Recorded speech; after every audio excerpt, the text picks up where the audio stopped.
내 애비가 별 4개 사성장군인데 어쩌라고. 여기선 내 말이 법이다. 여군을 조롱하며 고문한 사단장 앞에 진짜 별 4개 합참의장 아버지가 나타나 부패한 모든 것을 박살내버리는 이야기입니다. 구독과 좋아요를 해주시면 더 좋은 사연으로 보답하겠습니다. 경기도 양주 가막산의 웅장한 산세가 병풍처럼 둘러싼 분지.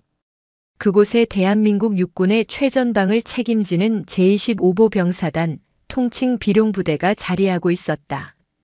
서슬퍼런 철조망과 위풍당당한 위병소는 평화로운 전원 풍경과 기묘한 부조화를 이루며 그 너머에 존재하는 수만 명의 청춘들이 짊어진 국방의 무게를 암시했다.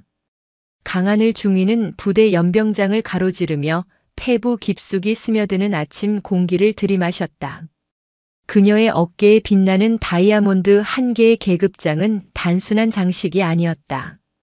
그것은 대한민국 최초의 여성 합참의장이 되겠다는 그녀의 불타는 야망이자 군인이었던 아버지, 그리고 현재 대한민국군 서열 1위인 합참의장 강철 대장의 딸로서 짊어진 숙명과도 같은 것이었다. 충성. 중대장님, 오늘 아침 구보 코스 관련 보고 드립니다. 작전 장교가 달려와 경례를 붙였다. 하늘은 흐트러짐 없는 자세로 보고를 받으며 예리한 눈빛으로 서류를 훑었다. 그녀는 육군사관학교를 수석으로 졸업하고 초임 장교 시절부터 두각을 나타낸 인재였다. 남성 군인들 사이에서도 결코 밀리지 않는 강인한 체력과 비상한 전술 이해 능력, 그리고 무엇보다 병사들을 아끼고 이해하려는 따뜻한 마음까지 갖춘 그야말로 완벽한 지휘관의 표본이었다. 그녀가 중대장으로 부임한 이중대는 사단 내에서도 가장 단결력이 강하고 전투준비 태세가 완벽한 부대로 손꼽혔다. 하지만 그녀가 발 딛고 선 이 비룡부대는 거대한 용의 위용 뒤에 추악한 비늘을 감추고 있었다. 사단장 마동철 소장. 그의 이름은 부대 내에서 공포의 동의어였다. 병사들 앞에서는 제군들의 노고를 내가 가장 잘 안다며 인자한 지휘관을 연기했지만 그의 집무실 문이 닫히는 순간 그는 잔혹한 폭군으로 돌변했다. 그의 말 한마디는 법이었고 그의 심기를 거스르는 것은 곧 군 생활의 종말을 의미했다. 강중위. 사단 참모 회의실의 무거운 공기를 가르며 마동철의 목소리가 울렸다. 그는 회의 내내 흡족한 미소를 띠고 있었지만 그 눈빛만은 얼음장처럼 차가웠다. 자네 중대가 이번 분기 전투력 측정에서 또 사단 최우수를 했다지. 역시 육사 수석 출신은 뭐가 달라도 다르단 말이야. 아주 훌륭해. 과찬이십니다, 사단장님. 중대원 모두가 합심하여 노력한 결과입니다. 하늘은 묵직한 긴장감을 애써 감추며 정석적인 답변을 내놓았다. 마동철의 칭찬은 달콤한 독과 같았다. 그 칭찬 뒤에는 반드시 가시 돋친 의도가 숨어 있었기 때문이다. 그래, 그래야지. 지휘관은 부하들 덕을 보는 자리니까. 마동철은 테이블을 손가락으로 툭툭 치며 말을 이었다. 그의 시선이 하늘의 전신을 훑었다. 그것은 지휘관이 부하를 격려하는 시선이 아니라 마치 진열장의 상품을 깍 매기는 듯한 오만하고 탐욕스러운 눈빛이었다. 그런데 강중위, 너무 FM대로만 하는 것도 융통성이 없어 보여. 군대라는 게 다 그렇지 않나? 좋은 게 좋은 거라고. 가끔은 좀 풀어줄 줄도 알아야 부하들이 따르는 법이야. 풀어준다는 말의 의미를 하늘은 정확히 알고 있었다. 그것은 부조리를 눈감아주고 비리를 묵인하며 병사들의 당연한 권리를 빼앗아 상급자의 배를 불리는 행위를 의미했다. 최근 부대의 보급 비품 상당수가 정량보다 부족하게 지급되고 있다는 소문, 주말 종교활동 배식의 질이 현저하게 떨어진다는 병사들의 불만. 그 모든 것의 정점에는 마동철 사단장이 있었다. 저는 군인으로서 규정과 원칙을 따를 뿐입니다. 그것이 병사들을 위하는 가장 올바른 길이라고 믿습니다. 하늘의 단호한 대답에 마동철의 입꼬리가 미세하게 뒤틀렸다. 회의실에 앉아있던 다른 영관급 장교들은 약속이라도 한 듯 숨을 죽였다. 마동철의 심기를 거스른 자의 말로가 어떤 것인지 그들은 너무나도 잘 알고 있었다. 회의가 끝나고 중대로 복귀하는 길 하늘의 발걸음은 무거웠다. 그녀는 자신의 신념이 이 거대한 부패의 성체 앞에서 얼마나 무력한지 절감하고 있었다. 아버지는 늘 말씀하셨다. 군인은 국가의 강철검이다. 녹슬고 부러진 검으로는 아무것도 지킬 수 없다. 지금 비룡부대는 검의 칼날부터 손잡이까지 심각하게 녹슬어 있었다. 그날 오후 사건은 예기치 않은 곳에서 터졌다. 중대 행정반에서 한 병사가 동기에게 구타당하고 있다는 보고가 들어왔다. 하늘이 달려갔을 때 가해자 박상병은 피해자 김이병의 멱살을 잡고 벽으로 밀어붙이고 있었다. 이 새끼가 빠져가지고 선임이 먹으라면 먹는 거지 어디서 토를 달아? 김이병의 입가에는 터진 상처가 선명했고 눈에는 공포와 억울함이 가득했다. 그의 발밑에는 유통기한이 일주일이나 지난 썩은 우유가 쏟아져 있었다. 지금 뭐 하는 짓이야? 하늘의 불호령에 박상병이 화들짝 놀라며 김이병을 놓아주었다. 그는 하늘을 보자마자 능글맞은 미소를 지었다. 박상병은 평소 사단 주임원사에게 뇌물을 바치며 온갖 편의를 봐주고 있다는 소문이 파다한 인물이었다. 아닙니다, 중대장님. 그냥 저희끼리 장난 좀 친 겁니다. 이놈이 하도 우유를 싫어해서 먹이려고 하다 보니 좀 험한 모습이 됐습니다. 장난?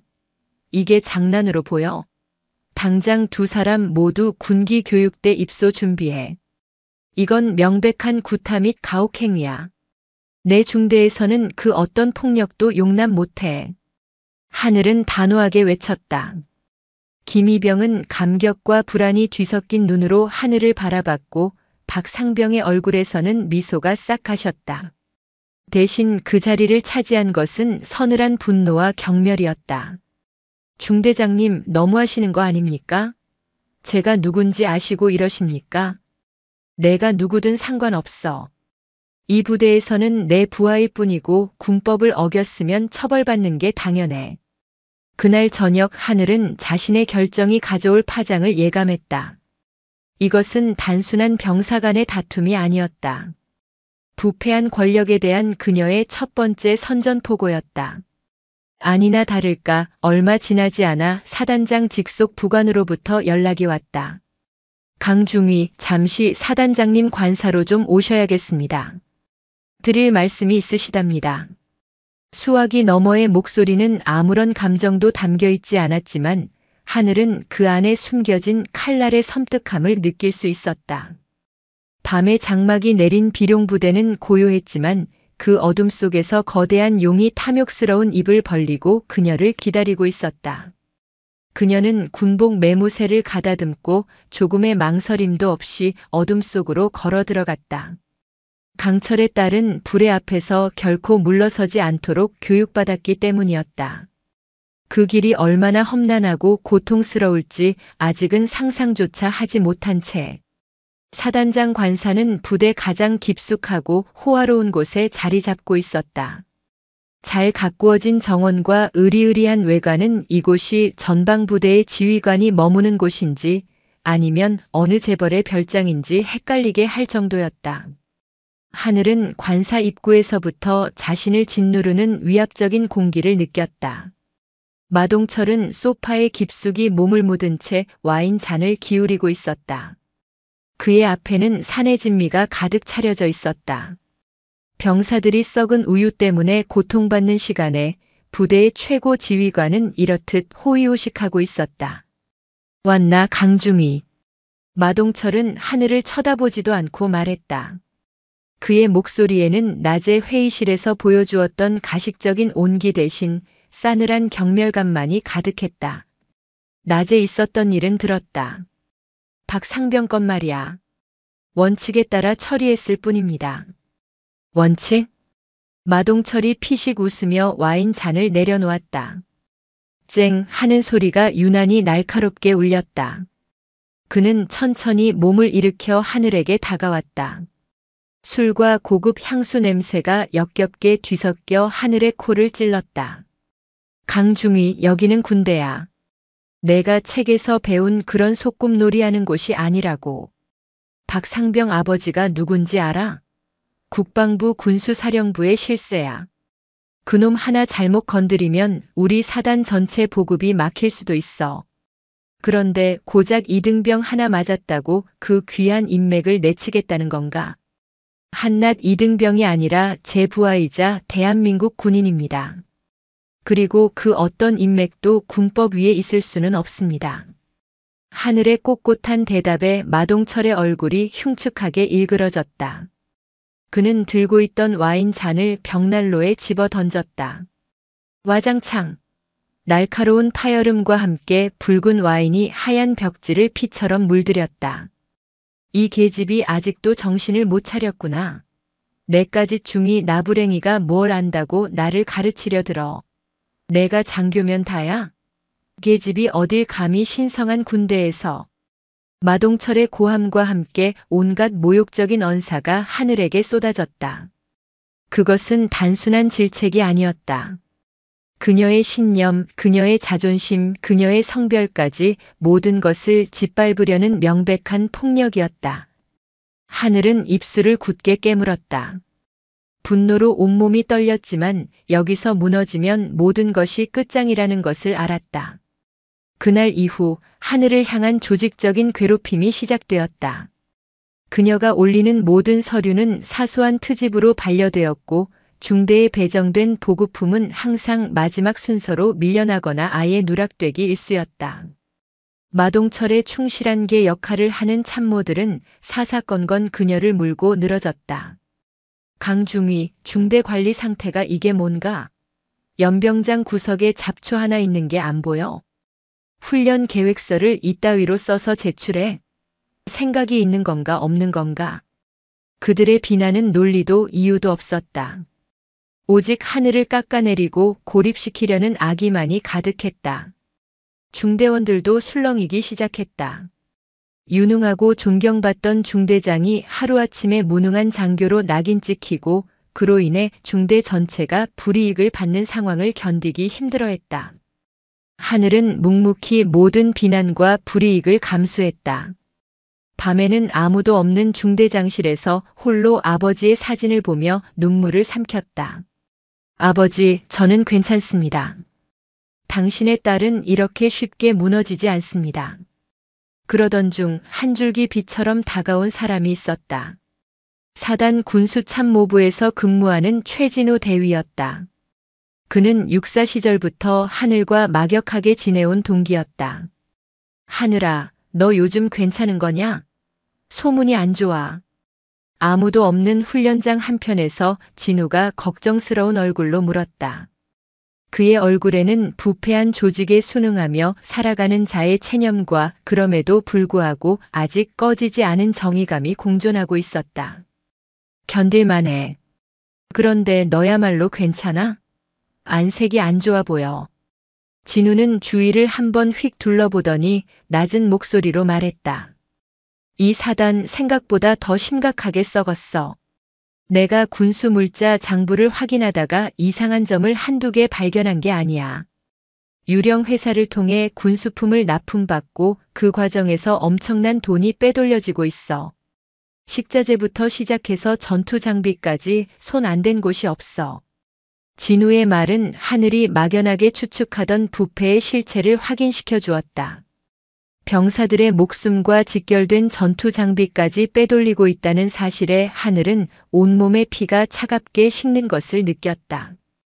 증거는 있어? 찾고 있어. 마동철이 개인적으로 관리하는 비밀 장부가 있다는 것까지는 알아냈어.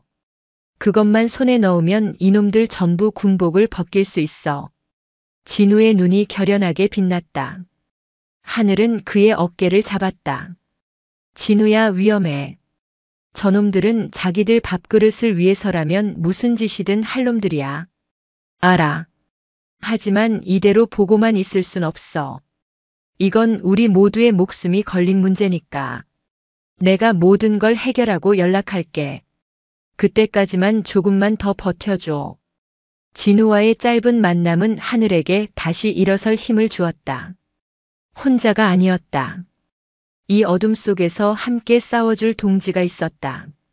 하지만 그 희망은 너무나도 잔인하게 꺾여버렸다.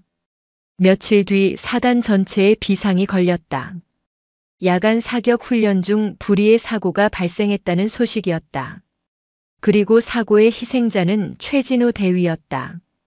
공식적인 사고 원인은 불량 방탄복 때문이라고 발표되었다.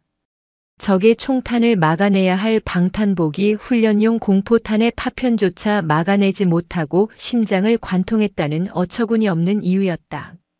하늘은 진우의 영정사진 앞에서 아무 말도 할 수 없었다. 눈물조차 흐르지 않았다. 이것은 사고가 아니었다. 명백한 살인이었다. 마동철의 비리를 파헤치던 진우를 제거한 것이다. 불량 방탄복은 그들이 저지른 비리의 증거이자 동시에 진우를 죽인 살인의 도구였다.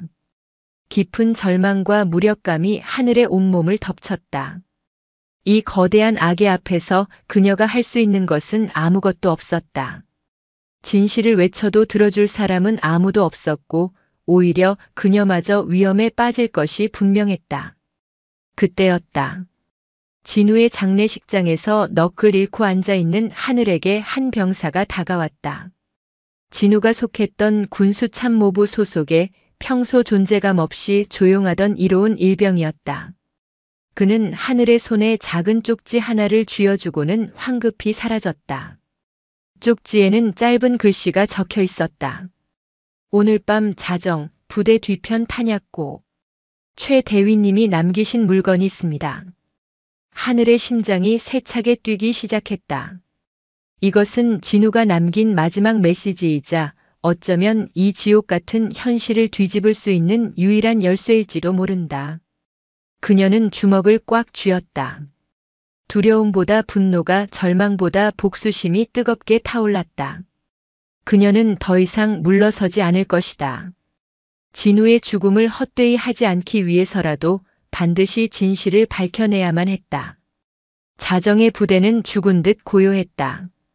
순찰을 도는 헌병들의 군합발 소리와 멀리서 들려오는 산짐승의 울음소리만이 어둠을 간간히 갈랐다. 강하늘 중위는 그림자처럼 몸을 숨긴 채 부대 뒤편의 낡은 탄약고로 향했다. 최진우 대위가 남긴 마지막 희망, 그것을 확인해야만 했다. 약속 장소에는 이로운 일병이 초조한 얼굴로 기다리고 있었다. 그는 군수참모부의 행정병으로 최 대위가 생전에 가장 아끼고 신임했던 부하였다. 중대장님 와주셨군요. 이 일병의 목소리는 공포로 가늘게 떨리고 있었다. 그는 주위를 경계하며 하늘에게 작은 비닐봉지를 내밀었다. 그 안에는 검은색 소형 저장 장치 USB 하나가 들어있었다. 최 대위님께서 돌아가시기 전날 밤 저에게 이걸 주셨습니다. 만약 자신에게 무슨 일이 생기면 반드시 강중희님께 전해드리라고 하셨습니다. 여기에는 마동철 사단장의 모든 비리 증거가 담겨 있습니다. 하늘은 떨리는 손으로 저장 장치를 받았다. 손바닥 안에 차갑고 단단한 감촉이 마치 죽은 진우의 유언처럼 느껴졌다. 이것을 지키기 위해 그는 목숨을 버렸다. 두려웠을 텐데 고맙다. 이 일병. 아닙니다. 저도 더는 개죽음을 당하며 살고 싶지 않습니다. 이 일병은 경례를 붙이고 어둠 속으로 황급히 사라졌다. 이제 모든 것은 하늘의 손에 달렸다. 그녀는 저장 장치를 전투복 안주머니 깊숙이 넣고 중대로 복귀하려 몸을 돌렸다. 그 순간이었다. 거기 누구야? 어둠 속에서 갑자기 나타난 여러 개의 손전등 불빛이 하늘을 정확히 비췄다. 사단 헌병대 소속의 군인들이었다. 그리고 그들 뒤에서 사단장 마동철의 충실한 신복이자 부대의 모든 더러운 일을 처리하는 정보참모 황정식 중령이 비릿한 미소를 지으며 걸어 나왔다. 이 밤중에 여군 장교가 외진 탄약고에서 뭘 하고 있었을까? 강중희. 야간 순찰 중이었습니다. 순찰? 거짓말도 참 재미없게 하는군. 끌고 가. 황중령의 명령에 헌병들이 득달같이 달려들어 하늘의 양팔을 거칠게 붙잡았다. 하늘은 저항했지만 수적 열세를 이길 수는 없었다.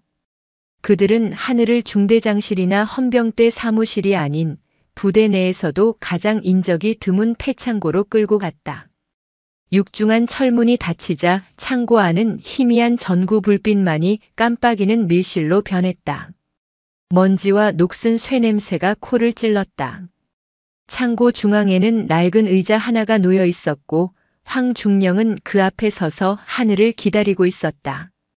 강중위, 내년이 우리 일을 얼마나 망쳐놓고 있는지 알기나 해. 얌전히 고개나 숙이고 시키는 대로 했으면 이런 꼴은 안 당했잖아. 당신들이 저지르는 범죄에 동참하라는 말입니까? 하늘이 증오에 찬 눈으로 쏘아보자 황중령의 뺨에 경련이 일었다. 그는 손을 휘둘러 하늘의 뺨을 세차게 후려쳤다. 짝! 살이 터지는 소리와 함께 하늘의 고개가 돌아갔다. 입안에서 비릿한 피맛이 번졌다. 주제 파악도 못하는 년이 어디서 눈을 똑바로 뜨고 짓거려. 내년이 뭘 믿고 이렇게 기어오르는지 모르겠지만 오늘부로 그 콧대를 아주 박살 내주마.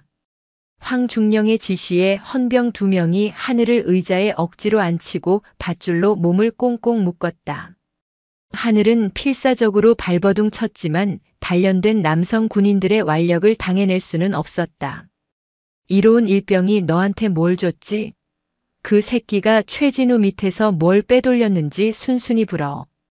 그럼 목숨만은 살려주지. 모르는 일입니다. 아직도 입이 살아있네.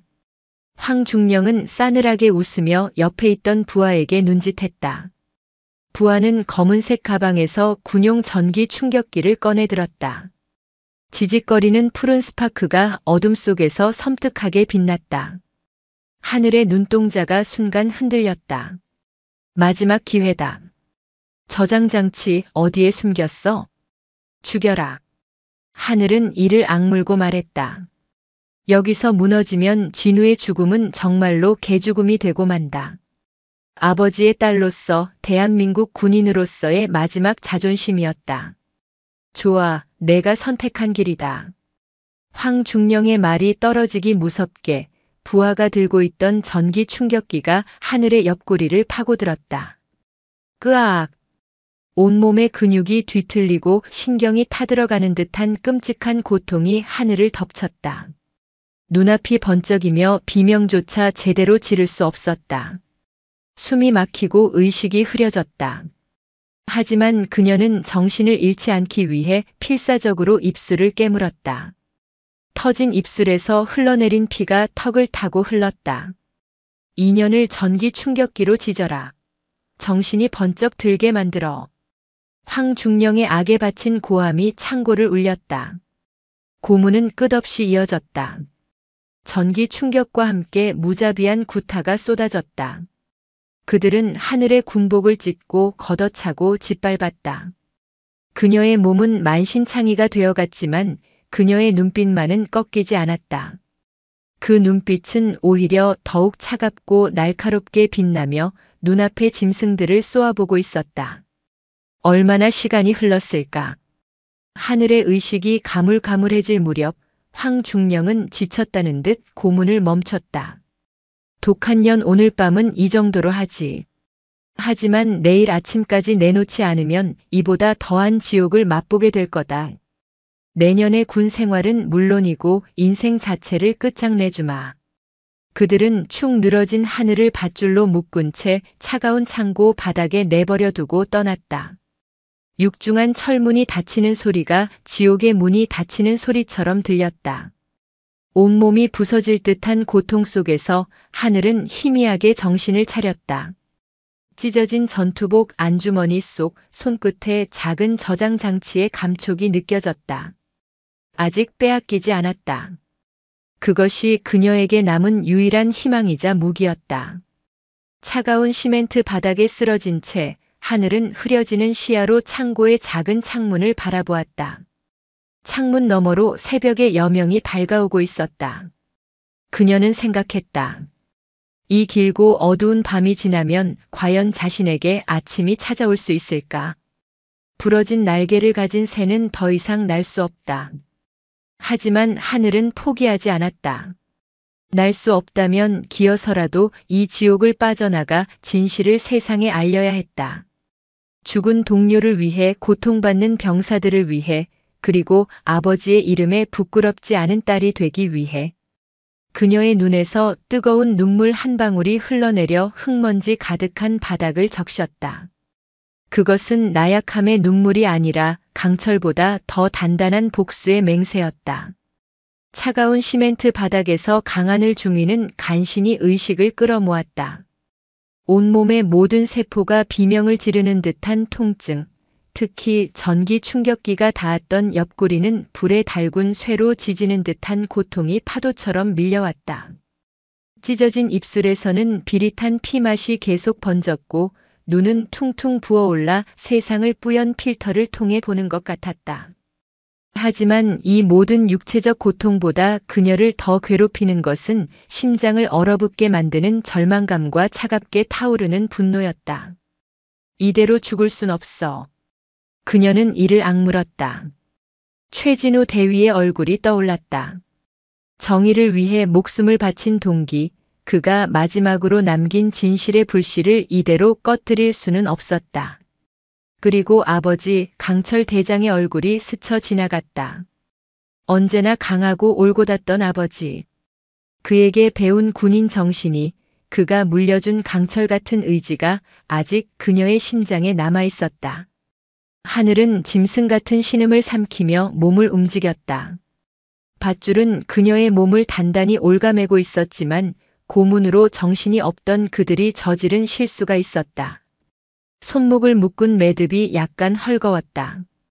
그녀는 몇 시간 동안 온 힘을 다해 손목을 비틀고 밧줄의 마찰로 살같이 벗겨져 피가 흐르는 고통을 감내하며 조금씩, 아주 조금씩 공간을 만들어냈다. 마침내 한쪽 손을 빼내는데 성공했을 때 그녀는 거의 탈진 상태였다. 나머지 밧줄을 푸는 것은 시간 문제였다. 자유로워진 그녀는 벽에 몸을 기댄 채 가쁜 숨을 몰아쉬었다. 이제 이 지옥 같은 창고를 빠져나가야 했다. 육중한 철문은 밖에서 단단히 잠겨 있었다. 작은 창문은 너무 높아 맨몸으로 올라갈 수 없었다. 하늘은 어둠에 익숙해진 눈으로 창고 내부를 샅샅이 훑었다. 낡은 공구 상자, 버려진 폐타이어, 녹슨 철제 선반. 그녀의 눈에 한쪽 구석에 쌓인 목재 팔레트가 들어왔다. 저것들을 쌓으면 창문까지 닿을 수 있을지도 모른다. 하늘은 부서진 몸을 이끌고 팔레트를 하나씩 옮기기 시작했다. 팔레트 하나를 옮길 때마다 전신을 꿰뚫는 고통의 비명이 터져 나왔지만 그녀는 입술을 깨물며 신음을 삼켰다. 얼마나 지났을까? 비틀거리는 탑이 창문 아래까지 쌓였다. 하늘은 마지막 남은 힘을 쥐어짜 탑 위로 기어 올라갔다. 창문은 낡고 녹슬어 있었지만 다행히 잠겨 있지는 않았다. 끼익, 소름 끼치는 마찰음을 내며 창문이 열렸다. 창문 밖으로 새벽의 차가운 공기가 훅 끼쳐왔다. 살아있다는 감각이었다. 창고 밖으로 몸을 빼내는 것은 또 다른 고역이었다. 그녀는 거의 굴러떨어지다시피 땅에 착지했고 그 충격에 잠시 정신을 잃을 뻔했다. 그녀는 지금 자신의 모습이 말이 아니라는 것을 알았다. 찢어지고 더러워진 전투복, 피와 멍으로 얼룩진 얼굴. 이 상태로 부대 안을 돌아다니는 것은 자살 행위였다. 하늘은 훈련병 시절 야간 독도법 훈련을 받으며 익혔던 부대의 지리를 떠올렸다. 정문이나 후문은 피해야 했다.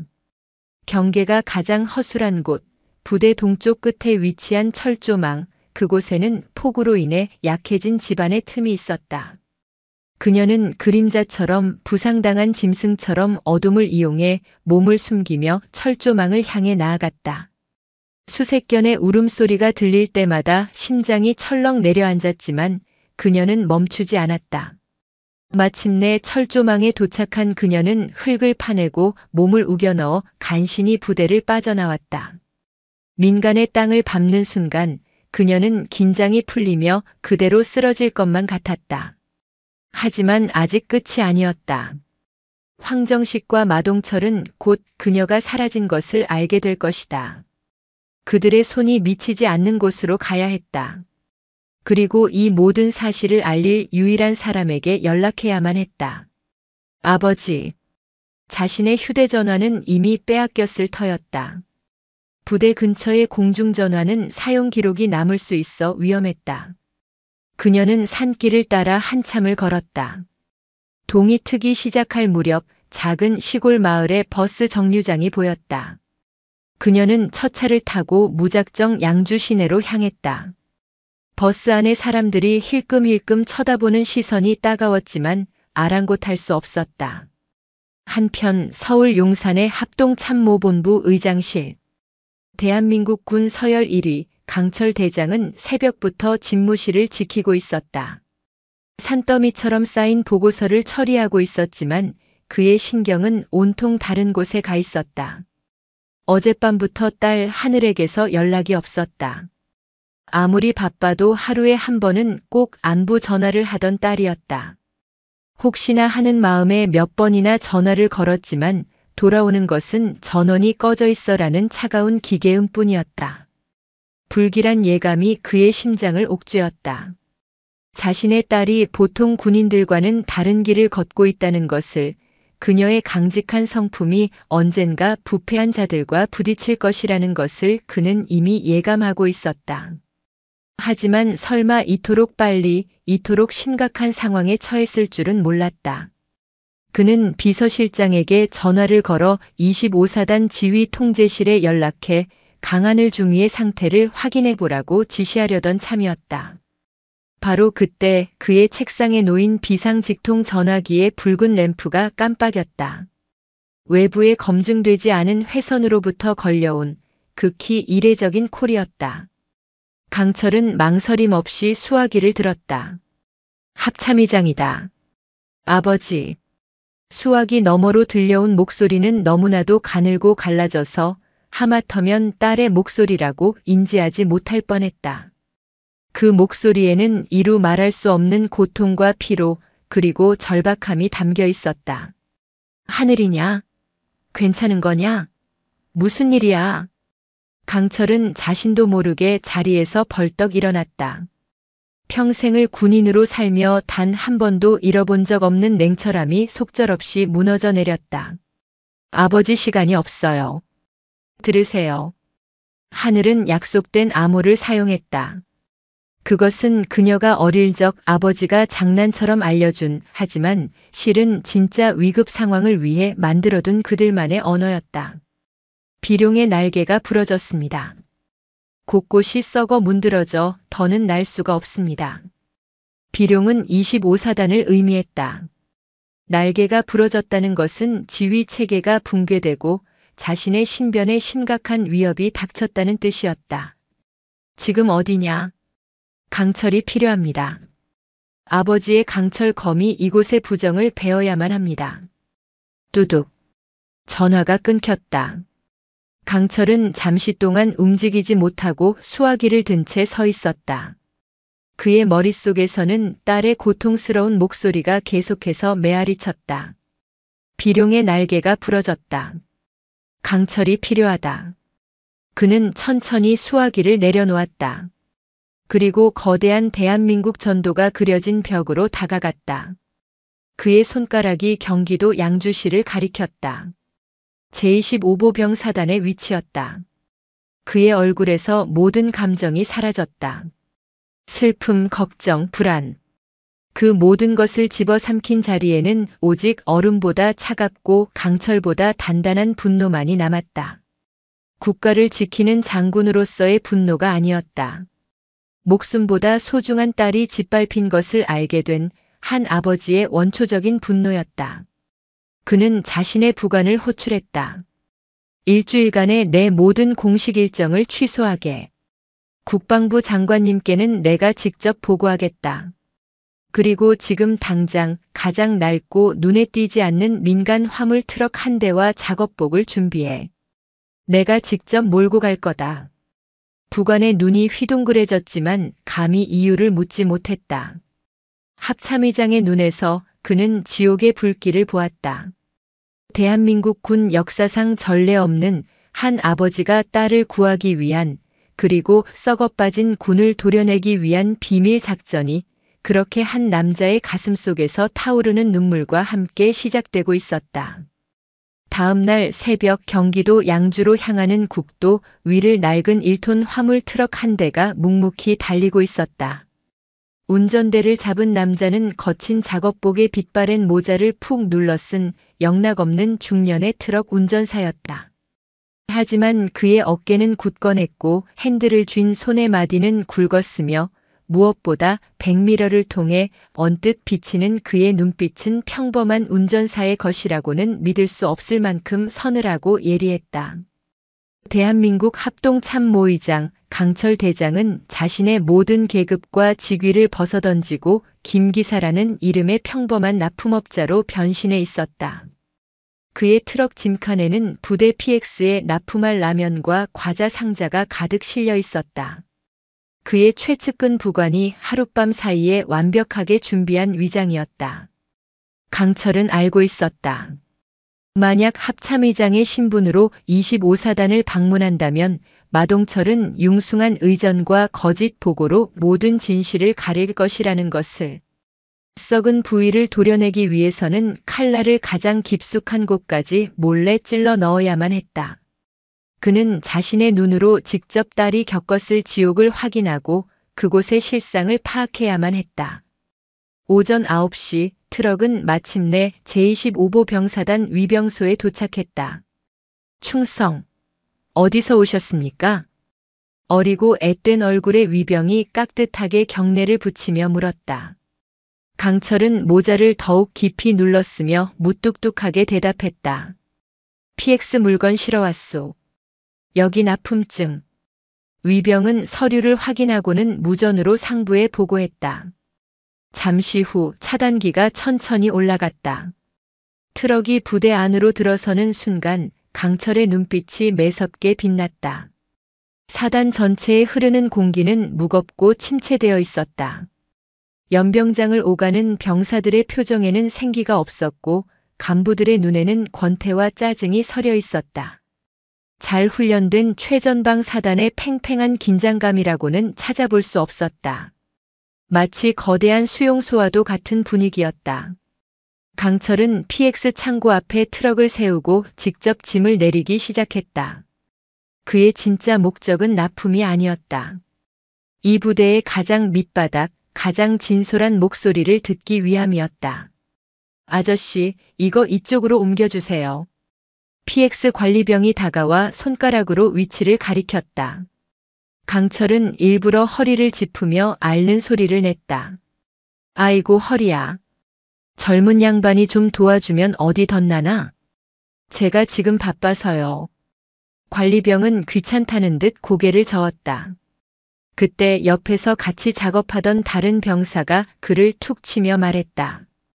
야, 그냥 우리가 좀 도와드리자. 저 아저씨 힘들어 보이시잖아. 내가 하든가. 난 곧 말년이라 만사가 귀찮다. 강철은 묵묵히 짐을 나르며 그들의 대화를 들었다. 그리고 잠시 쉬는 척하며 그들에게 다가가 물 한 병을 건넸다. 고생들이 많구먼. 군대 밥은 먹을만하고. 말년이라는 병사는 피식 웃었고 도와주려던 선한 인상의 병사는 씁쓸하게 입맛을 다셨다. 밥이요? 에이 아저씨. 저희 어머니가 끓여주시는 김치찌개가 얼마나 그리운지 아십니까? 여기서 주는 건 그냥 살기 위해 먹는 거죠. 그래도 나라 지키는 군인들인데 너무하는 거 아니야? 너무한 게 한두 가지여야죠. 지난주에는 식중독 의심 환자가 속출했는데 그냥 꾀병으로 몰아가더라고요. 간부들은 자기들끼리 따로 시켜 먹거나 회식하면서 저희한테는 썩기 직전에 재료로 만든 밥을 주는데 이게 맞는 겁니까? 선한 병사의 목소리에는 깊은 원망과 체념이 섞여 있었다. 강철은 주먹에 힘이 들어가는 것을 느꼈지만 겉으로는 태연한 척 맞장구를 쳤다. 쯧쯧 세상에. 그래도 훈련은 빡세게 할 거 아냐? 장비는 좋고. 장비요? 하하. 이번에는 말년 병장이 어이없다는 듯 웃음을 터뜨렸다. 아저씨, 저번에 사격 훈련하다가 제 동기 방탄복이 뚫려서 죽었어요. 근데 그걸 개인 부주의로 몰아가더라고요. K2 소총은 제 할아버지 군번보다 오래된 것 같고 수통에서는 54가 진동을 합니다. 근데 서류상으로는 전부 최신형 장비로 교체됐다고 나와요. 그 장비들이 다 어디로 갔을까요? 강철의 심장이 얼음처럼 차갑게 식어내렸다. 딸이 암시했던 것보다 자신이 상상했던 것보다 부패의 실상은 훨씬 더 깊고 추악했다. 이것은 단순한 비리가 아니었다. 국가의 안보를 좀먹고 아들들의 목숨을 담보로 자신들의 배를 채우는 명백한 이적 행위였다. 한편 그 시각 강하늘은 부대 내에서 가장 감시가 소홀한 보일러실 구석에 몸을 숨기고 있었다. 부대를 탈출했지만 갈 곳이 없었다. 민간인 지역에서 오래 머무는 것은 금방 발각될 위험이 컸다. 가장 어두운 곳은 등잔 밑이라는 생각으로 그녀는 위험을 무릅쓰고 다시 부대로 잠입해 들어왔다. 다행히 그녀를 돕는 조력자가 있었다. 최진우 대위의 죽음에 의문을 품고 있던 보일러실 관리 담당 김 상사였다. 그는 평소 강직한 하늘의 성품을 흠모하고 있었다. 중대장님, 몸은 좀 어떻습니까? 여기 일단 급한 대로 구급약과 전투 식량을 가져왔습니다. 고맙습니다, 김 상사님. 별 말씀을요. 지금 황중령 놈들이 눈에 불을 켜고 중대장님을 찾고 있습니다. 절대 밖에 나가시면 안 됩니다. 하늘은 고개를 끄덕였다. 그녀는 김 상사가 몰래 가져다 준 낡은 작업복으로 갈아입고 얼굴의 상처를 가리기 위해 위장 크림을 옅게 발랐다. 지금 그녀에게 남은 유일한 희망은 아버지였다. 아버지가 자신의 메시지를 이해하고 움직여 주시리라 믿었다. 납품을 마친 강철은 PX를 나왔다. 그의 다음 목적지는 식당, 그리고 정비창이었다. 부대의 실상을 자신의 눈으로 더 확인해야만 했다. 트럭을 몰아 식당 뒤편의 하역장으로 향하던 그의 눈에 한 무리의 병사들이 눈에 띄었다. 그리고 그들 사이에서 그의 심장을 멈추게 하는 한 사람을 발견했다. 낡고 헐렁한 작업복, 머리를 질끈 묶고 모자를 푹 눌렀었지만 그는 한눈에 알아볼 수 있었다. 자신의 딸 하늘이었다. 하늘은 다른 병사들 틈에 섞여 음식물 쓰레기를 처리하는 작업을 하고 있었다. 김 상사가 그녀의 신분을 위장하기 위해 임시로 작업에 투입시킨 것이었다. 그녀는 힘겹게 음식물 쓰레기통을 나르고 있었다. 절뚝거리는 다리, 고통을 애써 참는 듯 미간을 찌푸린 얼굴. 간간히 고개를 들어 주위를 경계하는 모습은 마치 쫓기는 짐승 같았다. 강철은 트럭 운전석에서 그 모습을 숨죽인 채 지켜보았다. 한때는 연병장에서 가장 늠름하고 당당했던 그의 딸. 육사를 수석으로 졸업하고 그의 뒤를 잇겠다며 자랑스럽게 웃던 딸. 그 딸이 지금 눈앞에서 멍들고 찢긴 몸으로 범죄자처럼 숨어 음식물 쓰레기를 나르고 있었다. 아버지의 가슴이 무너져 내렸다. 뜨거운 무언가가 목구멍으로 치밀어 올랐다. 그는 핸들을 부서져라 움켜쥐었다. 손등에 핏줄이 터질 듯 솟아올랐다. 지금 당장이라도 트럭에서 뛰쳐나가 딸을 품에 안고 이 모든 것을 저지른 놈들을 갈기갈기 찢어버리고 싶었다. 하지만 그는 참았다. 지금은 때가 아니었다. 더 큰 정의를 위해, 더 완벽한 복수를 위해 그는 아버지로서의 감정을 억누르고 냉혹한 군인으로 돌아와야 했다. 트럭의 사이드 미러에 딸의 지친 얼굴이 비쳤다. 강철의 눈에서 조용히 눈물 한 줄기가 흘러내려 거친 손등 위로 떨어졌다. 그것은 슬픔의 눈물이 아니었다. 지옥의 유황불보다 더 뜨거운 모든 것을 태워버릴 맹세의 눈물이었다. 그는 조용히 시동을 껐다. 이제 폭풍 전야의 고요함 속에서 그는 복수를 위한 마지막 칼날을 갈기 시작했다. 김기사로 위장한 강철은 그 후 반나절 동안 부대 곳곳을 샅샅이 훑쳤다.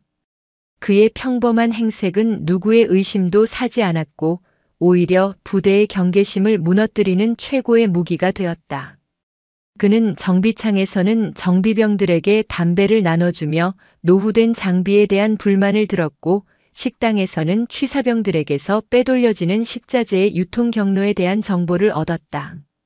병사들의 입에서 나오는 이야기는 하나같이 참담했다. 마동철 사단장은 비룡의 왕으로 군림하며 그의 신복들은 귀족처럼 행세하고 있었다. 병사들은 그들의 제국을 유지하기 위한 노예나 다름없었다. 그들은 병사들의 식비를 횡령해 자신들의 회식비를 충당했고 유류를 빼돌려 불법으로 판매했으면 심지어 병사들에게 지급되어야 할 동계 피복까지 빼돌려 암시장에 팔아넘기고 있었다. 그들의 탐욕은 끝이 없었고 그 과정에서 병사들의 인권과 안전은 철저히 무시되었다. 강철은 모든 것을 기억하고 기록했다. 그의 머릿속에서는 마동철과 그 일당에게 씌울 죄목들이 차곡차곡 쌓여가고 있었다. 이제 남은 것은 단 하나, 딸에게서 결정적인 증거인 저장 장치 USB를 건네받는 것이었다. 그는 하늘과 접선할 방법을 찾아야 했다. 직접 다가가는 것은 위험했다. 그는 어린 시절 딸과 함께 등산을 갔을 때를 떠올렸다. 길을 잃을 경우를 대비해 그들은 가장 오래된 소나무 아래에 돌멩이 3개를 쌓아두는 것을 약속으로 정했었다. 그는 부대 내에서 가장 오래된 역사를 가진 건물이 본청이라는 것을 알고 있었다. 그리고 본청 앞에는 부대의 역사를 상징하는 거대한 소나무가 한 그루 서 있었다. 강철은 트럭을 본청 근처에 세우고는 타이어를 점검하는 척하며 자연스럽게 소나무로 다가갔다. 그는 주위를 살핀 후 나무 밑동에 아무도 눈치채지 못하게 작은 돌멩이 3개를 쌓아 올렸다. 그리고 그 아래에 쪽지를 숨겨두었다. 오늘 밤 자정 북문 초소 뒤 폐유류고. 그의 신호를 하늘이 볼 수 있을까? 불안했지만 그는 딸과의 유대를 믿었다. 그의 믿음은 틀리지 않았다. 음식물 쓰레기 작업을 마치고 돌아가던 하늘은 무심코 본청 앞 소나무를 보았다. 그리고 그 아래에 놓인 3개의 돌멩이를 발견하는 순간 그녀의 심장은 세차게 뛰기 시작했다. 아버지였다. 아버지가 부대 안에 들어와 계신 것이다. 그녀는 주변을 경계하며 조심스럽게 다가가 아버지가 남긴 쪽지를 확인했다. 짧은 메시지였지만 그 안에는 모든 것을 바로잡겠다는 아버지의 굳건한 의지가 담겨 있었다. 그날 밤 자정 세상이 깊은 잠에 빠진 시간. 하늘은 김 상사의 도움을 받아 감시를 피해 약속 장소인 폐유류고에 도착했다. 기름과 먼지가 뒤섞인 역한 냄새가 진동하는 어둠 속에서 한 인형이 그녀를 기다리고 있었다. 아버지. 하늘의 목소리가 떨려 나왔다. 거친 작업복 차림이었지만 산처럼 든든한 아버지의 뒷모습을 그녀는 결코 잊을 수 없었다. 강철이 천천히 돌아섰다. 어둠 속에서도 딸의 상처투성이 얼굴이 선명하게 보였다. 퉁퉁 부은 눈, 터진 입술, 깊게 팬멍 자국. 그는 치밀어 오르는 분노를 간신히 억누르며 딸의 어깨를 감싸 안았다. 괜찮다, 이제 다 괜찮다, 내 딸아. 아버지의 품에 안기는 순간 강철 같았던 하늘의 의지도 무너져 내렸다. 그녀는 어린아이처럼 아버지의 품에 얼굴을 묻고 참아왔던 울음을 터뜨렸다. 고통과 서러움, 분노와 안도감이 뒤섞인 눈물이었다. 강철은 아무 말 없이 딸의 등을 토닥여 주었다. 그의 눈시울도 뜨겁게 젖어들고 있었다. 한참 후 울음을 그친 하늘은 품속에서 소중하게 간직해온 것을 꺼내 아버지의 손에 쥐어주었다. 최진우 대위의 목숨과 맞바꾼 진실이 담긴 저장 장치였다. 여기에 모든 것이 들어 있습니다, 아버지. 최 대위님의 희생을 헛되게 하지 말아주세요. 강철은 작은 저장 장치를 단단히 움켜쥐었다. 그 차가운 감촉이 마동철의 목숨을 끊어놓을 단두대의 칼날처럼 느껴졌다. 내가 너와 최 대위의 명예를 걸고 저 짐승들을 단죄하마. 그리고 이 썩어 빠진 곳을 뿌리부터 도려낼 것이다. 그러니 너는 조금만 더 버텨다오. 그는 딸을 안전한 곳에 다시 숨겨준 뒤 조용히 폐유류고를 빠져나왔다. 그의 임무는 이제 끝났다. 이제 합참의장 강철의 시간이었다. 그는 트럭을 몰아 부대를 빠져나왔다. 마치 아무 일도 없었다는 듯 평범한 납품업자처럼. 하지만 부대 정문을 통과하는 순간 그의 눈빛은 완전히 달라져 있었다. 아버지의 온기는 사라지고 오직 적을 눈앞에 둔 야수의 냉혹함만이 번뜩였다. 양주 시내가 보이는 한적한 도로에 트럭을 세운 그는 군용 비상통신 장비를 꺼내 들었다. 이 통신은 그 어떤 도청이나 감청도 불가능한 군 최고 등급의 보안 회선이었다. 그는 단 한 곳에만 전화를 걸었다. 국방부나 육군본부가 아니었다. 대한민국의 심장, 서울을 지키는 최정예 부대, 수도방 위사령부 직할 특수임무대 지휘관에게였다. 그는 과거 자신의 직속 부관이었으며 지금은 그가 가장 신뢰하는 칼이었다. 수화기 너머에서 긴장감이 섞인 목소리가 들려왔다. 충성. 사령관님 무슨 일이십니까? 사령관이라는 호칭은 그들이 과거 함께 전장을 누볐을 때 부르던 애칭이었다. 그만큼 상황이 위급하다는 뜻이었다. 강철의 목소리는 얼음 조각처럼 차갑고 단호했다. 그 안에는 단 한 톨의 감정도 실려 있지 않았다. 작전명 천둥. 수화기 너머의 지휘관이 숨을 삼키는 소리가 들렸다. 천둥은 쿠데타나 국지전과 같은 국가 최상위급 비상사태 시에만 발동되는 군 최고 등급의 비상작전 프로토콜이었다. 목표 양주 25사단. 코드 레드. 코드 레드는 적대 세력에 대한 섬멸을 의미하는 명령어였다. 단 한 놈도 빠져나가지 못하게 비룡의 둥지를 완벽하게 봉쇄한다. 내 명령이 있을 때까지 그곳은 대한민국 지도에서 일시적으로 사라지는 거다. 강철의 선언은 사형 선고나 다름없었다. 즉시 실행하라. 명받겠습니다. 충성. 통화가 끝났다. 바로 그 순간 서울 외곽의 비밀기지에서 굉음과 함께 출격 사이렌이 울려 퍼졌다.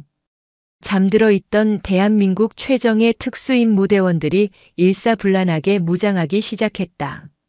스텔스 기동 헬리콥터 블랙호크의 로터가 밤 공기를 가르며 세차게 돌기 시작했다. 완전 무장한 대원들이 신속하게 헬기에 탑승했다. 그들의 목표는 단 하나, 부패의 심장부를 도려내는 것이었다. 수십 대의 헬리콥터가 어둠을 뚫고 편대를 이루어 양주를 향해 날아올랐다. 그 거대한 강철의 새들 아래로 아무것도 모른 채 잠든 도시의 불빛이 아득하게 펼쳐져 있었다. 비룡부대에서는 마동철 사단장이 자신의 관사에서 고급 양주를 마시며 만족스러운 미소를 짓고 있었다. 강하늘이라는 귀찮은 파리 한 마리를 곧 처리할 수 있으리라 생각하면서 그는 아직 알지 못했다. 자신의 머리 위로 대한민국군 역사상 가장 무섭고 서슬퍼런 천둥이 내리치기 직전이라는 사실을. 거대한 폭풍이 이제 막 시작되고 있었다. 새벽 4시. 세상 모든 것이 가장 깊은 어둠과 침묵에 잠겨드는 시간. 경기도 양주 일대를 감싼 짙은 안개 속에서 제25보 병사단 비룡부대는 괴물처럼 웅크린 채 고요한 숨을 내쉬고 있었다. 부대원 대부분은 고된 하루를 마치고 꿈속을 헤매고 있었고 경계 근무자들만이 졸음을 쫓으며 철책을 응시할 뿐이었다. 그 누구도 자신들이 거대한 폭풍의 눈 한가운데에 있다는 사실을 알지 못했다. 변화는 소리 없이 찾아왔다. 부대 전체의 통신망이 일순간에 마비되었다. 외부로 연결되는 유선 전화, 휴대전화 전파, 군용 무전까지 모든 주파수가 강력한 전파 방해 재밍에 의해 먹통이 되어버렸다. 마치 거대한 유리돔이 부대 위를 덮어버린 것처럼 비룡 부대는 외부 세계로부터 완벽하게 고립되었다. 직후 부대 전체의 전력이 차단되었다. 칠흑 같은 어둠이 강림했고 몇 초 뒤 비상 발전기가 가동되며 최소한의 비상등만이 복도와 주요 시설을 희미하게 밝혔다. 상황의 심각성을 파악한 지휘통제실의 당직 사관이 비명을 지르며 상부에 보고하려 했지만 이미 모든 통신은 두절된 후였다. 바로 그때였다. 어둠과 안개를 찢고 소리 없는 암살자들처럼 검은 유령들이 하늘에서 내려왔다. 엔진 소음을 최소화한 스텔스 기동 헬리콥터 블랙호크 수십 대가 부대 상공을 점령했다. 헬기의 육중한 동체는 어둠에 녹아들어 보이지 않았고 오직 굵은 로프를 타고 지상으로 하강하는 검은 전투복의 특수임무대원들의 실루엣만이 간헐적으로 비상등에 비쳤다. 그들은 대한민국 수도방위사령부 직할 최정예 특수임무대 타이푼이었다. 합참의장 강철의 칼이자 국가 최악의 비상사태에만 움직이는 그림자 부대. 그들은 훈련받은 대로 일사불란하게 움직였다. 한 팀은 정문과 후문을 장악하고 모든 출입을 완벽히 통제했다. 다른 팀들은 주요 통신시설과 무기고 지휘통제실을 단 몇 분 만에 접수했다. 저항하는 초병들은 총 한 번 쏴보지 못하고 제압당했다. 그들의 작전은 마치 정교하게 짜인 군무와도 같았다. 신속하고 정확하며 압도적이었다. 사단장 관사. 마동철 소장은 이 모든 소란을 잠결에 뒤척이며 들었다. 처음에는 야간 훈련의 소음이겠거니 대수롭지 않게 여겼다. 하지만 이내 관사 전체가 정전되고 창밖에서 심상치 않은 움직임이 느껴지자 그는 잠에서 확 깨어났다. 뭐야, 무슨 일이야? 그가 침대에서 일어나 창밖을 보는 순간 그의 눈은 경악으로 물들었다.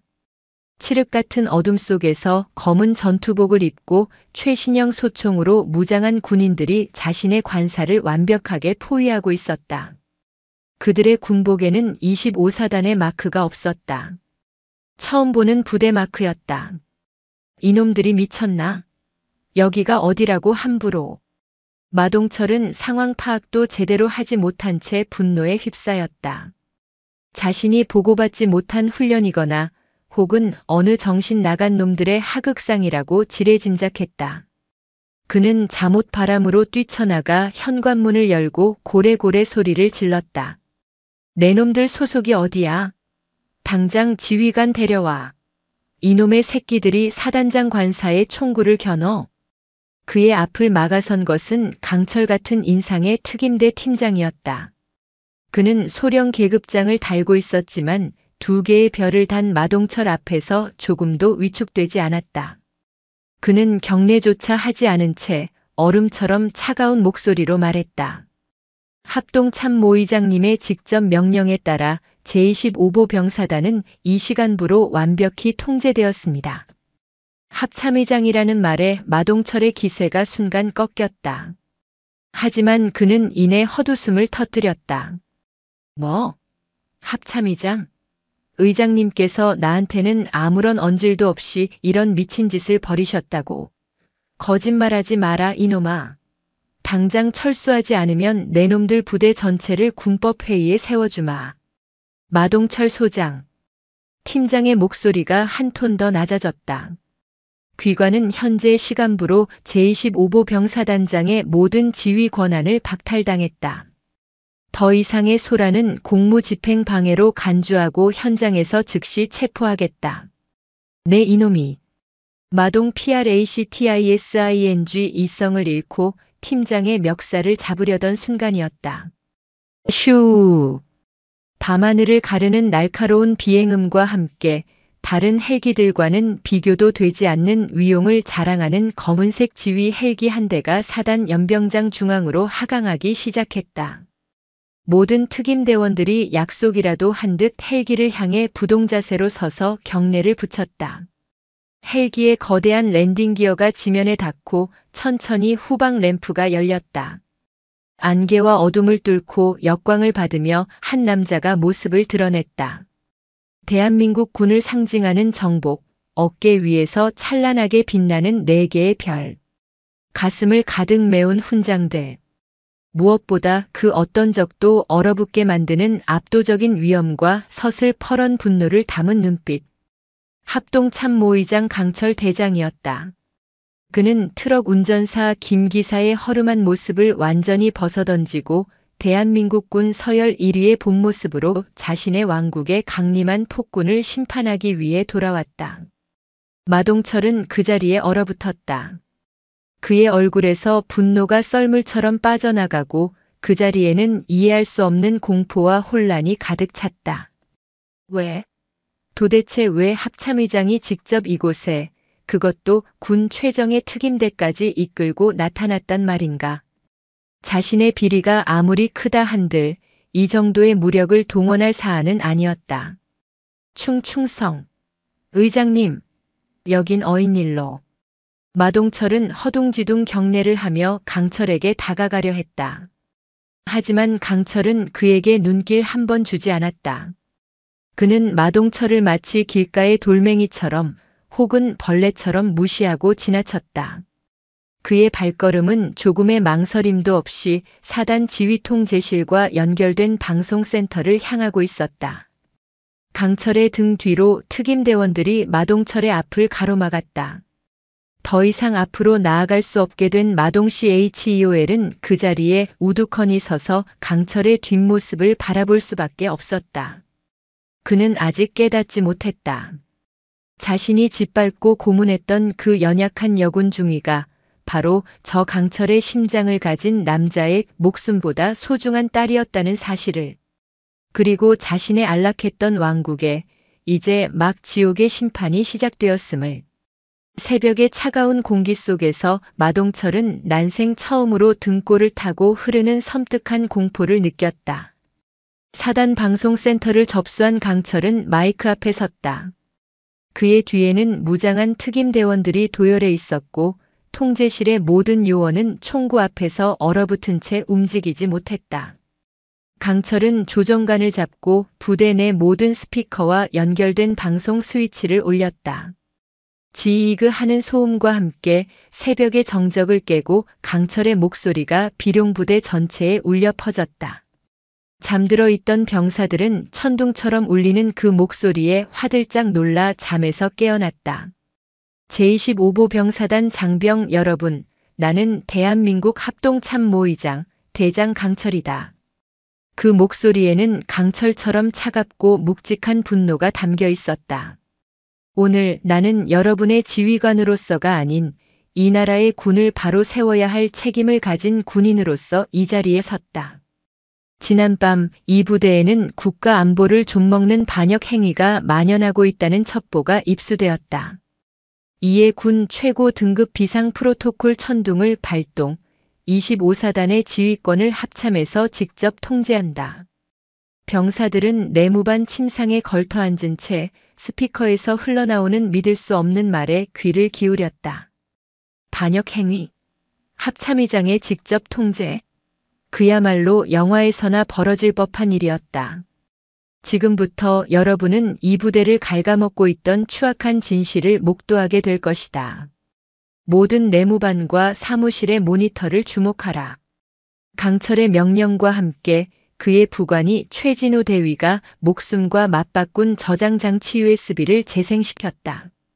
부대 내 수백 개의 모니터 화면이 동시에 켜지면서 충격적인 영상들이 쏟아져 나오기 시작했다. 첫 번째 영상은 사단장실에 몰래 설치된 카메라에 찍힌 것이었다. 마동철이 군수업자에게서 현금 다발이 가득 든 사과 상자를 받으며 탐욕스럽게 웃는 모습. 그는 이 정도로는 부족하지. 우리 비룡부대 장병들의 목숨값이 얼마나 비싼데라며 추악한 농담을 던지고 있었다. 두 번째는 음성 파일이었다. 정보참모 황정식 중령이 누군가와 통화하는 내용이었다. 최진우 그 새끼 너무 깊이 파고들었어. 이번 야간 사격 훈련 때 사고로 위장해서 깔끔하게 처리해.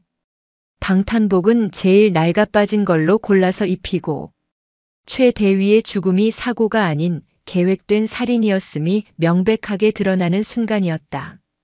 연이어 터져나온 증거들은 병사들을 경악과 분노의 도가니로 몰아넣었다.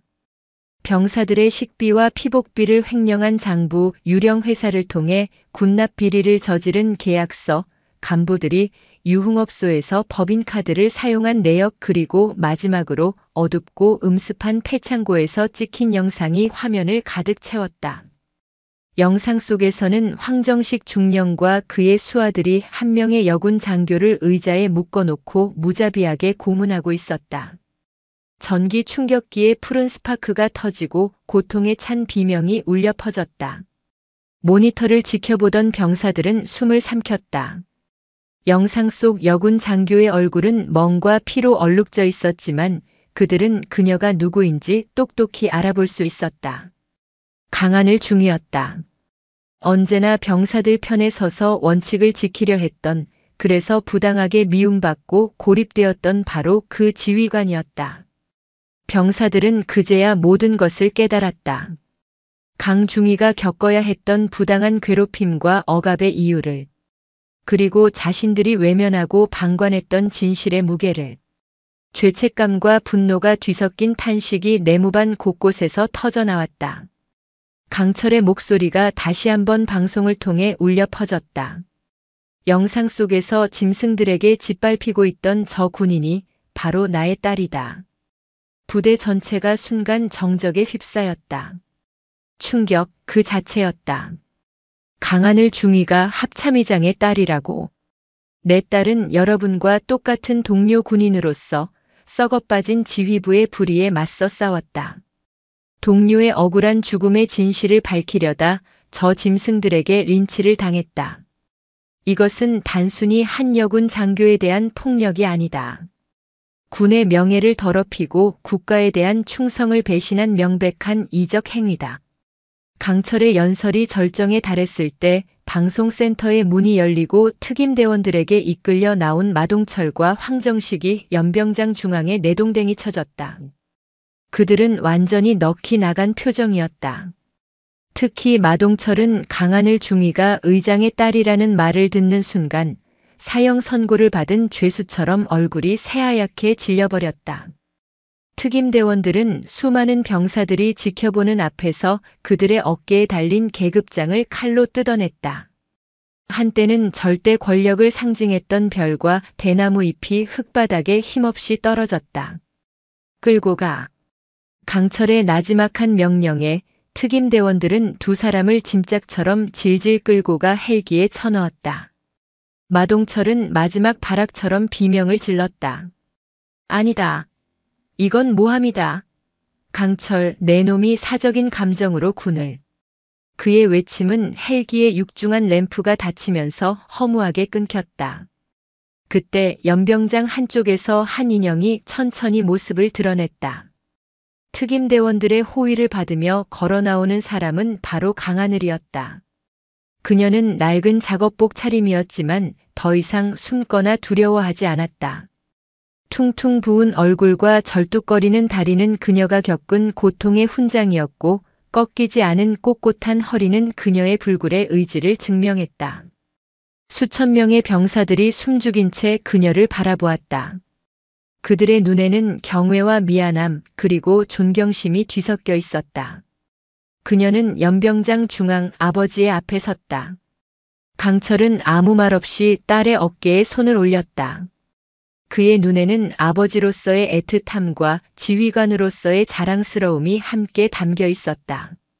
두 사람의 조용한 시선이 마주치는 순간 그것은 그 어떤 웅변보다도 더 강력한 메시지를 전달하고 있었다. 정의는 살아있으며 심판의 시간은 마침내 도래했다는 것을. 작전명 천둥이 휩쓸고 간 제25보 병사단에는 대대적인 변화의 바람이 불었다. 마동철 사단장을 필두로 부패에 연루된 수십 명의 장교와 부사관들이 줄줄이 체포되어 국방부 합동조사단의 강도 높은 수사를 받게 되었다. 텅 비어버린 지휘부는 강철 의장이 직접 엄선한 강직하고 유능한 인물들로 채워졌다. 부대의 분위기는 하루아침에 달라졌다. 병사들의 얼굴을 짓누르던 공포와 무기력의 그림자가 걷히고 서서히 생기와 희망이 깃들기 시작했다. 마동철과 그 일당에 대한 군사재판은 신속하고 엄정하게 진행되었다. 최진우 대위가 목숨을 걸고 남긴 저장 장치 USB의 증거는 너무나도 명백하고 강력했다. 그들은 법정에서까지 자신들의 죄를 뉘우치지 않고 군 조직의 특수성과 지휘관의 재량이라는 궤변을 늘어놓았지만 그들의 파렴치한 모습은 국민적 공분만 살 뿐이었다. 결국 군사법원은 마동철과 황정식에게 살인교사, 직권남용, 군용물 횡령, 뇌물수수, 이적행위 등 적용 가능한 거의 모든 죄목을 적용하여 종신형을 선고했다. 모든 계급과 서훈은 박탈되었고 불법으로 축제한 재산은 전액 몰수되었다. 한때 비룡의 왕으로 군림했던 폭군의 제국은 그렇게 한 줌의 재로 허무하게 무너져 내렸다. 강철 의장은 약속을 지켰다. 마동철의 비밀 계좌에서 환수된 수백억 원의 비자금은 전액 25사단 장병들을 위해 사용되었다. 가장 먼저 바뀐 것은 식단이었다. 똥국이라 불리던 멀건 국 대신 뜨끈한 고깃국이 배식되었다. 눅눅한 김과 단무지 몇 조각이 전부였던 식판은 신선한 채소와 다양한 반찬으로 풍성해졌다. 병사들은 난생 처음으로 PX 냉동식품이 아닌 진짜 요리를 맛보며 감격의 눈물을 흘렸다. 두 번째는 개인 장비였다. 쉰내가 나던 낡은 수통은 깨끗한 신형으로 교체되었고 구멍난 전투화와 해진 전투복 대신 활동성과 방호력이 뛰어난 최신형 피복이 지급되었다.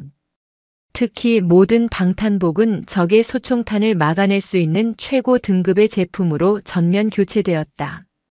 최진우 대위의 영정 앞에 강철은 직접 신형 방탄복 하나를 헌납하며 그의 숭고한 희생을 기렸다. 마지막으로 낡고 비위생적이던 병영 생활 관내무반에 대한 대대적인 리모델링 공사가 시작되었다. 따뜻한 온수가 콸콸 나오는 샤워실과 쾌적한 학습 공간, 체력 단련실이 새로 생겨났다. 병사들은 더 이상 나라를 지키기 위해 자신의 기본적인 인권까지 희생해야 한다는 자괴감에 시달리지 않아도 되었다. 그들은 비로소 국가로부터 존중받고 보호받고 있다는 느낌을 받을 수 있었다. 사단 전체의 사기는 하늘을 찔렀고 전투력은 이전과 비교할 수 없을 정도로 급상승했다. 시간이 흘러 강하늘은 병상에서 완전히 회복했다. 그녀의 몸에 남은 흉터는 결코 지워지지 않겠지만 그것은 더 이상 고통의 상징이 아니었다. 불의에 맞서 싸운 영광스러운 훈장이었다. 합참에서는 그녀의 공적을 높이 사대위로 특별 진급시키고 육군 본부의 핵심 보직으로 발령하려 했다. 누구나 부러워할 만한 엘리트 코스였다. 하지만 하늘은 그 제안을 정중히 거절했다. 저는 이곳 비룡부대에 남고 싶습니다. 제가 있어야 할 곳은 편안한 사무실이 아니라 제 동료들과 후배들이 땀 흘리는 이곳 훈련장입니다. 그녀의 결심은 확고했다. 그녀는 과거의 자신처럼 고통받는 후임들을 지켜주고 정의롭지 못한 명령에 아니오라고 말할 수 있는 용기를 가르쳐주는 선임이 되고 싶었다. 다시 중대장으로 복귀한 날 강하늘 대위는 새로운 중대원들 앞에 섰다. 그녀의 모습은 이전보다 더 단단하고 깊어져 있었다. 나는 여러분에게 편안한 군 생활을 약속하지 않겠다. 훈련은 그 누구보다 혹독할 것이다. 하지만 나는 여러분에게 두 가지를 약속한다. 하늘은 중대원 한 명 한 명의 눈을 마주치며 말했다. 첫째, 여러분의 피와 땀을 나의 사리 사욕을 위해 이용하지 않겠다. 둘째, 그 어떤 불의와 부조리도 내 중대에서는 발붙이지 못하게 만들겠다. 억울한 일을 당하면 나에게 직접 말하라. 내가 여러분의 방패가 되어주겠다. 그녀의 진심 어린 연설에 중대원들은 뜨거운 박수를 보냈다. 그들은 새로운 지휘관에게서 진정한 리더의 모습을 보았다. 며칠 뒤 부대 연병장에서 아침 구보가 한창이었다. 비룡, 비룡, 다시 난다. 나가자. 싸우자. 이기자. 수천 명의 병사들이 외치는 힘찬 군가가 새벽의 안개를 뚫고 양주 시내 전체에 우렁차게 울려 퍼졌다. 그 함성의 선두에는 강하늘 대위가 있었다. 그녀는 중대원들과 함께 땀 흘리며 달리고 있었다. 그녀의 얼굴에는 더 이상 고통의 그늘이 없었다. 오직 미래에 대한 희망과 동료들을 향한 굳건한 신뢰만이 가득했다. 부러졌던 날개를 다시 편 비룡은 이전보다 더 강하고 높게 날아오를 준비를 마쳤다. 상처 입은 땅 위에서 새로운 희망이 강철처럼 단단하게 자라나고 있었다. 1년이라는 시간이 흘렀다. 계절이 4번 바뀌는 동안 제25보 병사단 비룡부대는 말 그대로 상전벽해의 변화를 겪었다. 한때는 부패와 폭력의 온상이었던 이곳은 이제 대한민국 육군에서 가장 투명하고 전투력이 강한 부대, 모든 장병이 소속되고 싶어하는 꿈의 부대로 불리고 있었다. 작전명 천둥은 단순한 숙청으로 끝나지 않았다. 그것은 군 전체를 향한 강력한 메시지이자 대대적인 개혁의 신호탄이었다.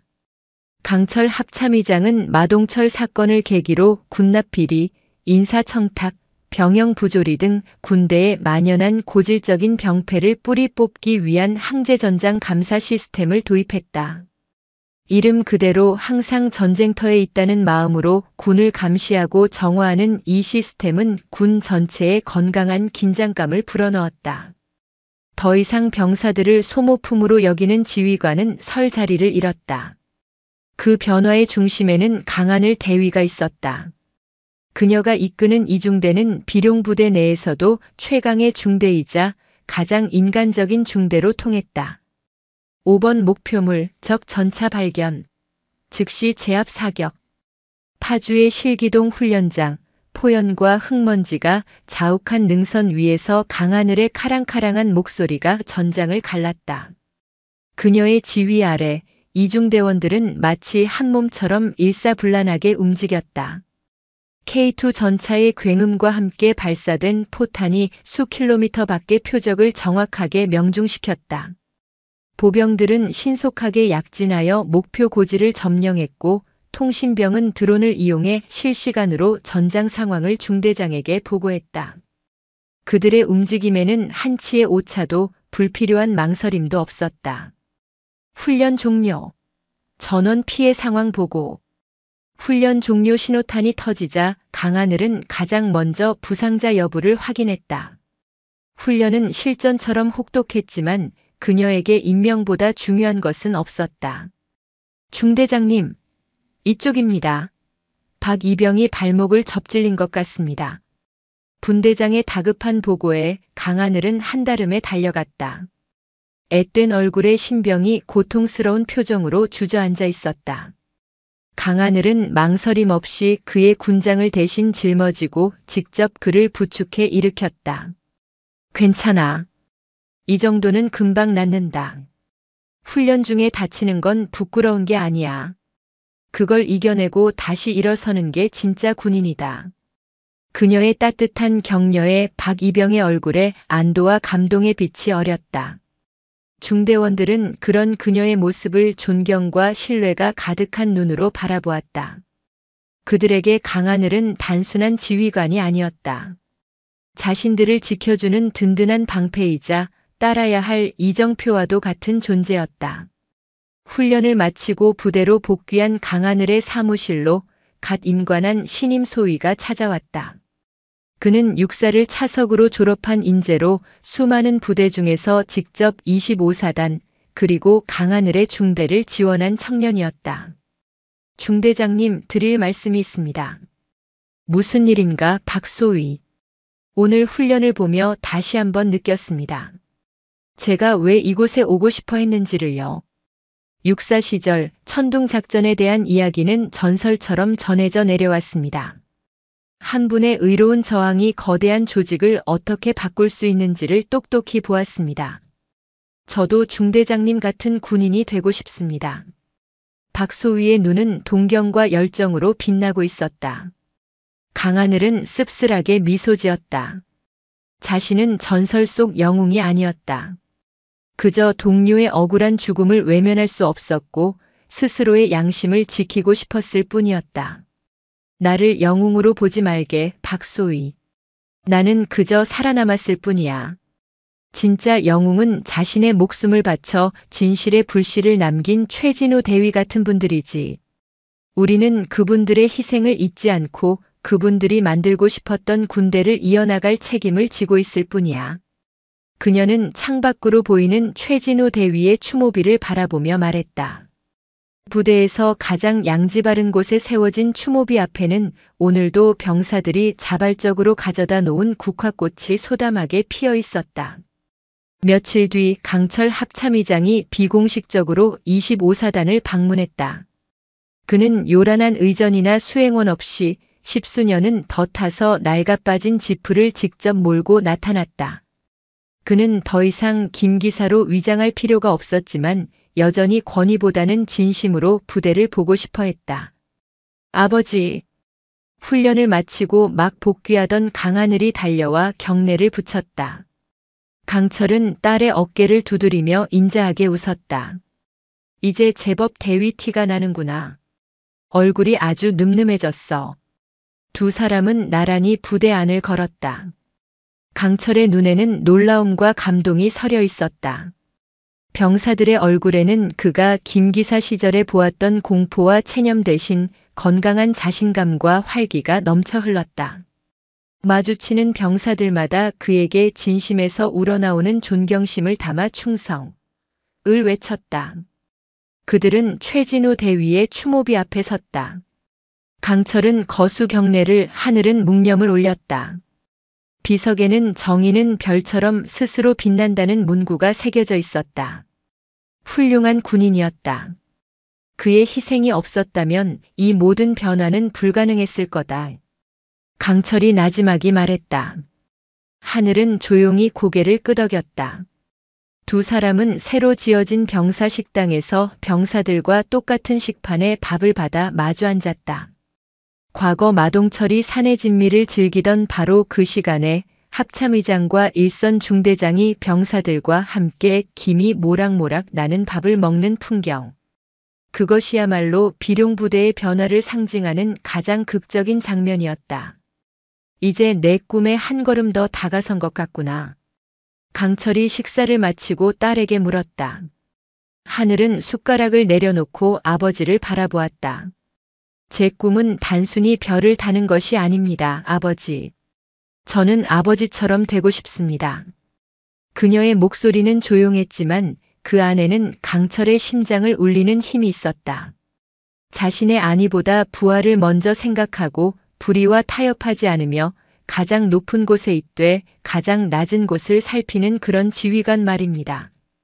그 길이 얼마나 어렵고 외로운 길인지 이제는 조금 알 것 같습니다. 하지만 저는 도망치지 않을 겁니다. 강철은 말없이 딸의 눈을 바라보았다. 그 눈 속에서 그는 과거 자신의 푸르렀던 청년 시절을 보았다. 그리고 자신을 뛰어넘어 더 멀리, 더 높이 날아오를 이 군의 미래를 보았다. 너는 단순히 내 딸이 아니다, 하늘아. 강철의 목소리가 묵직하게 울렸다. 너는 이 군의 희망이다. 강철의 이름으로 더 단단하고 올곧게 나아가거라. 그것은 아버지가 딸에게 줄 수 있는 최고의 찬사이자 가장 무거운 유산이었다. 해가 저물고 거대한 한미연합 기동훈련의 막이 올랐다. 한반도의 운명을 건 가상의 전쟁 시나리오 속에서 수만 명의 양국 장병들이 움직이기 시작했다. 그 중심에서 제25보 병사단은 적의 핵심 진지를 최단 시간에 돌파하는 임무를 맡았다. 전군 진격하라. 연합사령관의 명령이 떨어지자 강하늘은 주저없이 자신의 중대에 돌격 명령을 내렸다. 그녀가 탑승한 KU-21 장갑차가 제일 먼저 흙먼지를 일으키며 앞으로 나아갔다. 그녀의 뒤를 수많은 전차와 장갑차 그리고 강철 같은 의지로 무장한 병사들이 따랐다. 지휘 통제소의 거대한 스크린 타워에서 강철은 그 모든 광경을 지켜보고 있었다. 모니터 속에서 거침없이 전장을 지휘하는 딸의 모습은 한 마리의 용맹한 비룡 그 자체였다. 그의 입가에 조용하고 자랑스러운 미소가 번졌다. 강하늘은 포연히 자욱한 전장 너머의 붉은 노을을 바라보았다. 그녀의 길은 이제 막 시작되었을 뿐이었다. 앞으로 수많은 시련과 역경이 기다리고 있을 터였다. 하지만 그녀는 두렵지 않았다. 그녀는 혼자가 아니었다. 먼저 간 동료의 숭고한 정신이, 함께하는 전우들의 굳건한 신뢰가, 그리고 강철이라는 이름으로 자신을 지켜보는 아버지의 위대한 사랑이 그녀와 함께하고 있었다. 그녀는 이 나라, 이 군을 위해 기꺼이 자신의 모든 것을 바칠 것이다. 강철의 이름으로. 하늘을 가르는 전투기들의 힘찬 비행운이 마치 새롭게 태어난 비룡의 날갯짓처럼 힘차게 펼쳐지고 있었다. 오늘도 인생지의 말씀을 잘 들어주셔서 감사합니다.